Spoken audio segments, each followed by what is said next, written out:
அனைவருக்கும் வணக்கம். எனக்கு அறிந்ததை உங்களுடன் பகிர்ந்துக்கலாம்னு நினைக்கிறேங்க.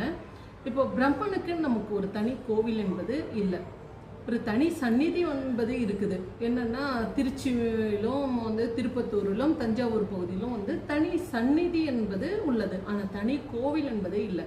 அதுதான் ராஜஸ்தான் பகுதியில் பிரம்மனுக்கே என்று தனி கோவில் அமைக்கப்பட்டுள்ளது. அது எவ்வாறு என்று உங்களுடன் அறிந்ததை பகிர்ந்து கொள்ளலாம் நினைக்கிறேன்.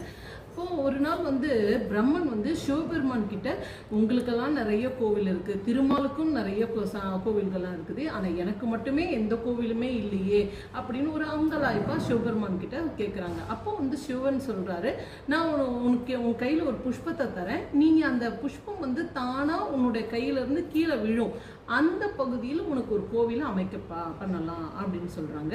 அப்போ இவர் எடுத்துட்டு அந்த புஷ்பத்தை எடுத்துட்டு ஊரெல்லாம் எங்கெல்லாம் சுத்தி சுத்தி சுத்தி போறாரு, எங்கேயுமே கீழே விழல. ராஜஸ்தான் பகுதியில் ஹரியானா என்னும் மாவட்டத்தில் அந்த பூ தன்னுடைய கையில இருந்து கீழே விழுது. அதுதான் புஷ் பிளஸ் கரம், புஷ்கர் என்ற ஊராக மாறியது, பிரம்மஸ்தலம் அப்படின்னு சொல்லப்படுகிறது.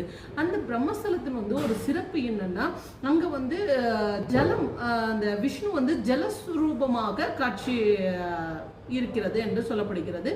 அந்த தீர்த்த ஸ்தலம் என்று சொல்லப்படுகிறது. பிரம்ம சரேவர் என்ற ஒரு ஏரி இருக்கிறது. அது விஷ்ணு ஜலஸ்வரூபமாக காட்சி அங்க இருக்கிறது.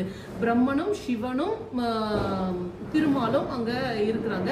அந்த தலத்தில் நீராடுவது பக்தர்கள் இறங்கி போய் நீராடக்கூடாது என்பதற்காக படிக்கட்டிலே உட்கார்ந்துட்டு ஒரு வாளியில நீர் எடுத்துட்டு குளிக்கணும் அப்படின்னு, குளிச்சுட்டு அதுக்கப்புறம் தொழுக போகணும் அப்படின்னு சொல்லுவாங்க.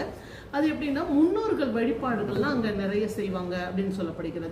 அப்போ இதெல்லாம் இருக்கும்போது பிரம்மன் உலக மக்கள் சேமத்திற்காக ஒரு யாகம் வளர்க்கணும் அப்படின்னு சொல்றாங்க. அப்ப யாகத்தில் உங்க பத்தினியுடன், உங்களுடைய மனைவுடன் சேர்ந்துதான் நம்ம அந்த யாகம் செய்யணும் அப்படின்னு சொல்றாங்க.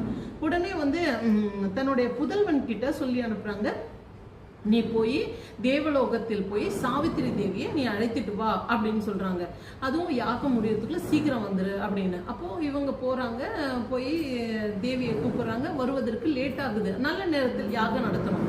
அப்போ என்னடா நேரம் ஆயிட்டே இருக்குது, நீங்க என்ன உங்க மனைவி வரல அப்படின்னு கேட்கும்போது, சரி பக்கத்திலே அந்த சாவித்திரி என்ற பெண்ணும் இன்னும் வர்றதுக்கு லேட் ஆகுது அப்படின்னு இருக்கும்போது, காயத்ரி என்ற ஒரு பெண்ணை உடனே திருமணம் செய்து பக்கத்தில் அமர்ந்து அந்த யாகத்தை ஏற்பாடு செய்யறாங்க. யாகம் முடிவடையும் தருவாயில் சாவித்திரி தேவி வராங்க. நான் அமர வேண்டிய இடத்துல வேறொரு பெண் உட்கார்ந்து இருக்காங்களே, அப்ப பிரம்மனுக்குன்னு என்ற ஒரு திருக்கோயிலே இங்க இருக்கக்கூடாது அப்படின்னு சொல்லிட்டு கோபத்துல போயிடுறாங்க. அப்ப தேவலோகத்தில்